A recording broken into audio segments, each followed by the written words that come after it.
Doctor BR Ambedkar గారు చాలా స్పష్టంగా అన్నాడు.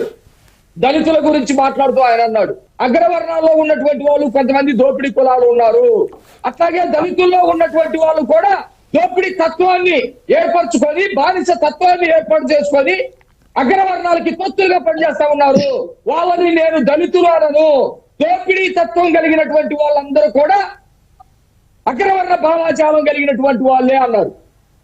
దోపిడీ తత్వం అగ్రవర్ణాల్లో ఉండవచ్చు, ఉండకపోవచ్చు. దోపిడీ తత్వం పేదవాళ్ళలో, దళితుల్లో కూడా ఉండవచ్చు. నేను తత్వానికే వ్యతిరేకం తప్ప కులానికి వ్యతిరేకం కాదని డాక్టర్ బిఆర్ అంబేద్కర్ గారు చెప్పారు.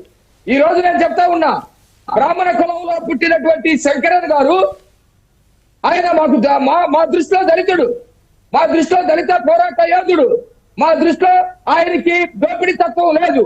కానీ ఒక పేద కులంలో పుట్టాను, దళిత కులంలో పుట్టానన్న నువ్వు, నీ దళిత తత్వం ఏమైపోయింది? నీ దళిత భావజాలం ఏమైపోయింది? దళితుల గురించి నీ లోపల ఎందుకు వికరించలేదు? కత్తి పద్మారావు గారు ఆయన ఉద్యమాన్ని వదిలేసి దళితుల కోసం పోరాడారు.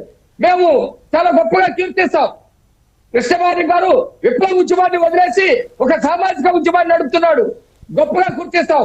అంటే నువ్వు దళితుల రక్తం తాగడానికి కూడా ఉన్నటువంటి వ్యక్తివి, నీకు సమస్య వచ్చినప్పుడు నువ్వు ఈ విధంగా దళిత కార్డు బయటకు తీస్తావా? నువ్వు సిగ్గుపడద్దా?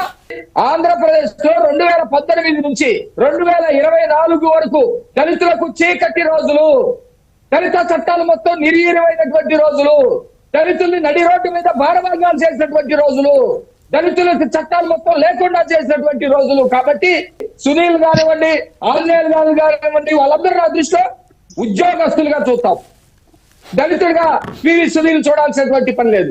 ఏదైతే చట్టాన్ని ధిక్కరించినటువంటి వాళ్ళగా, దళితుల యొక్క హక్కుల్ని కాలరాసినటువంటి వాళ్ళలో ఉన్నటువంటి వాళ్ళుగానే పివి సునీల్ చూస్తారు. ఖచ్చితంగా వాళ్ళకి శిక్షలు పడాల్సిందే.